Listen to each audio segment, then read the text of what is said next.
Yondon Perenli Bascu, you are a world medalist. How do you feel to get the bronze medal today? За баярлаа. Аюу гоё мэдрэгч байна. Одоо яг мөрөөдөл дээр хүрсэн болохоор аюу гоё л байна. Тийм. All of your fights today against Mariama, against Lebluk, you fight very hard. You are a really dynamic and strong fighter. Tell us about your style of judo. Тэгэл нүүн хүнээ тийм ядраах юугаар л барилдсан дээ. Тийм. Тэгээ өөрийнхөө тактикаар гараад тэгж л барилдсан.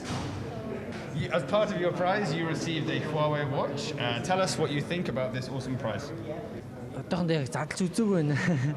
Тэгээ задлж үзэж байгаа л гоё л санагдчих.